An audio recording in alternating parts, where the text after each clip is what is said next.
Greetings and a hearty welcome, everyone. I hope you're all faring well. I'm Dr. Jean Marie, and I'm delighted for you to tune in to our conversations on love. This episode is titled, What Does It Take to Truly Dwell in Love? You will find when you look upon your life that the moments when you really lived are the moments when you've done things in the spirit of love. Quoted by Henry Drummond.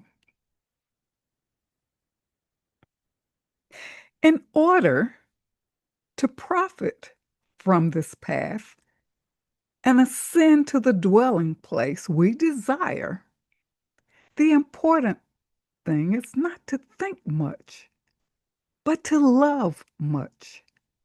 And so do that which stirs you to love. Teresa of Avila. Am I dwelling in love? Love is our natural state of being, place of and sanctuary of truth, peace, and freedom.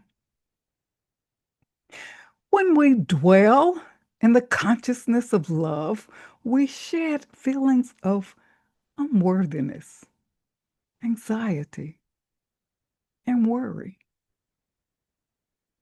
We shed fear, and we have better relationships with ourselves and others.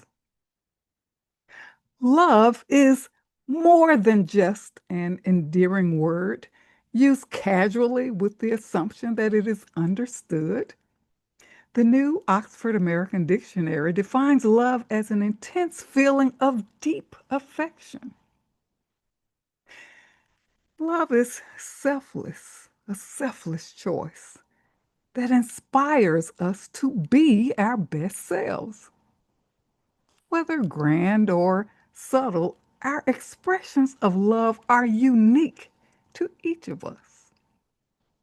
And our desires, longings, and yearnings point us back to our innermost desire to love and be loved. As quoted by Julian of Norwich, our life is all grounded and rooted in love. And without love, we may not live. So to dwell in love is to overcome fear. And we dwell in love by becoming self aware, opening to love, practicing moment by moment, loving ourselves and others, and witnessing the ripple effect for positive change. And I shall highlight each. First, becoming self aware. Becoming self aware is empowering. But what derails our self awareness is focusing on the expectations of others. And driven by family, cultural, and societal demands, we may lose ourselves in the endless quest to please others. Herbert Otto quotes, "We are all functioning at a small fraction of our capacity to live fully in its total meaning of loving, caring, creating, and adventuring." So true. Consequently, the actualizing of our potential can become the most exciting adventure of our lifetime. Moreover, as we become more authentic and experience wholehearted connections in our meaning and expression of love, we discard faulty beliefs and gain a more profound meaning and experience being more loving and having more profound relationships with ourselves and others. So nurture yourself and stay connected to the divine that is within you and pay attention to the guidance that you receive. Connect to spiritual groups, support groups, positive networks that can be valuable resources for positive interaction and expanding knowledge and awareness. Next, opening to love. Our desire to love is central to human existence. Where do we begin? Begin with the heart, as quoted by Julian of Norwich. Love dwells within, and every act of love radiates from our inner being. And to be open to love, we can incorporate the 9 ingredients in Henry Drummond's spectrum of love that I adopt as the holistic model of love, the recipe of love that includes 9 ingredients: patience, kindness, humility, generosity, courtesy, unselfishness, good temper, guilelessness, and sincerity. And these ingredients enable us to strengthen our character, live by the higher ideals of love, and dwell in love. In discovering more about ourselves and expanding our capacity to love, we live fully. And as we actively demonstrate love, it is exponentially reflected back to us. Living a heart-centered life is a joy-filled life. Next, practicing moment by moment. Achieving self-mastery requires awareness and practice.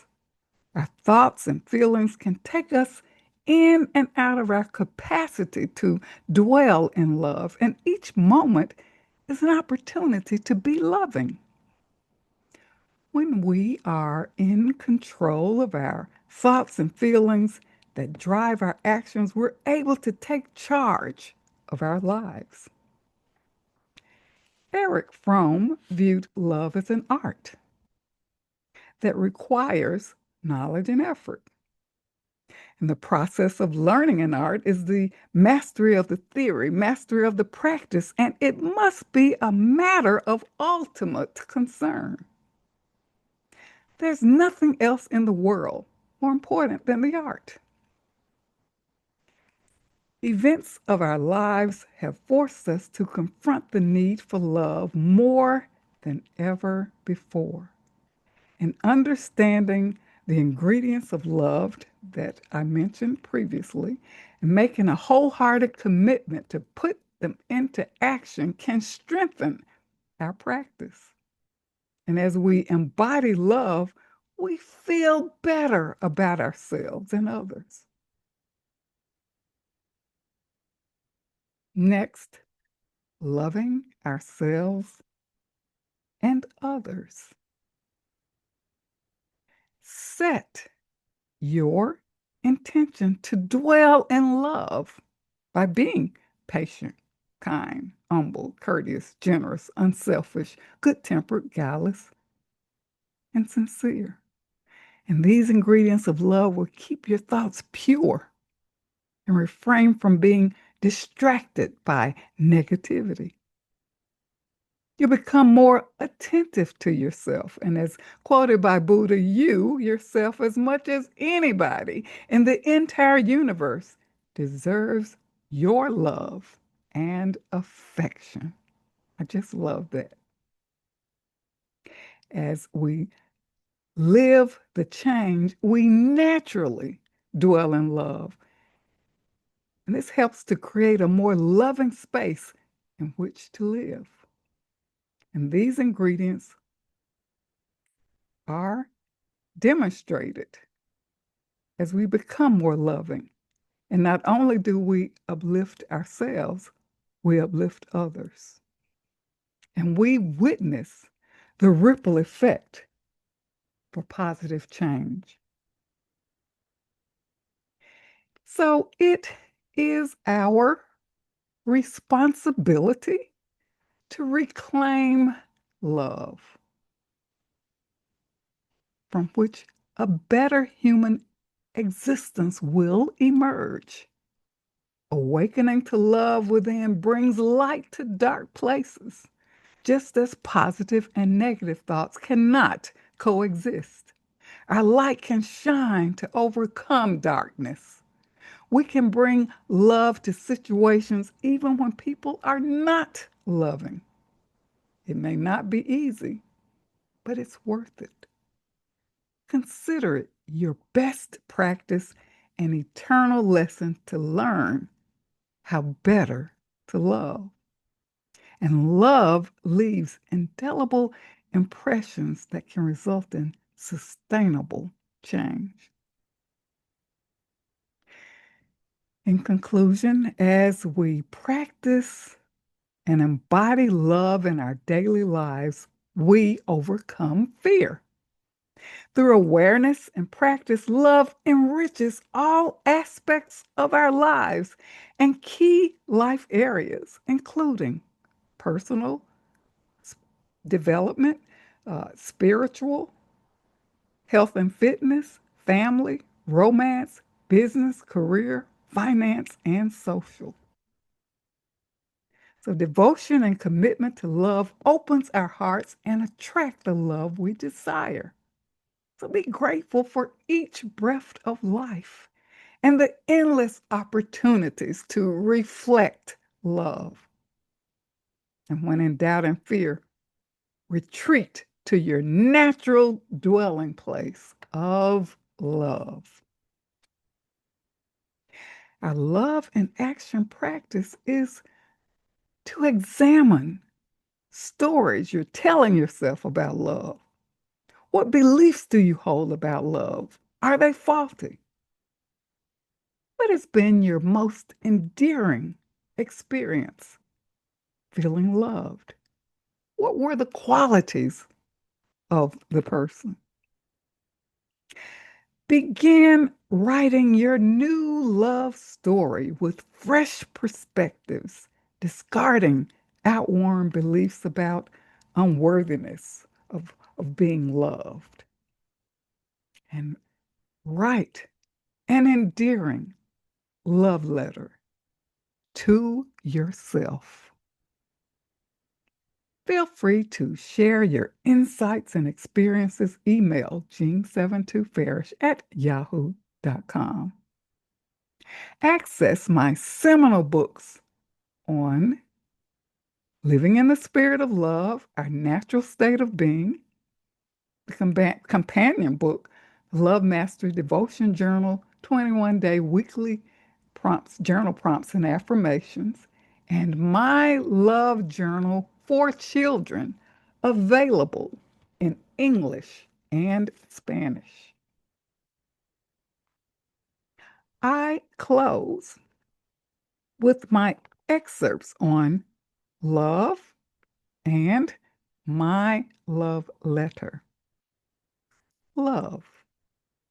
Love is like a symphony with all joined together in perfect harmony.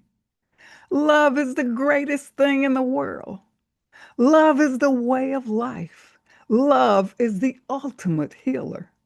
Love is purity of heart. Love is the essence of your true self. Love is the reflection of your divinity. Love is the perfect bond of peace, unity, and joy. Love is the divine gift that keeps on giving love is everlasting. My love letter to my dear self. I write this letter and feel love flowing through me. I love you for being you. I love you for your goodness and compassionate heart. I love you for healing, overcoming difficulties, and becoming resilient.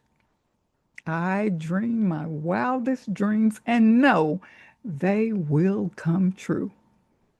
And as I love you, I attract more love into my life. I bless you and give thanks. Love always. This is Dr. G. Marie.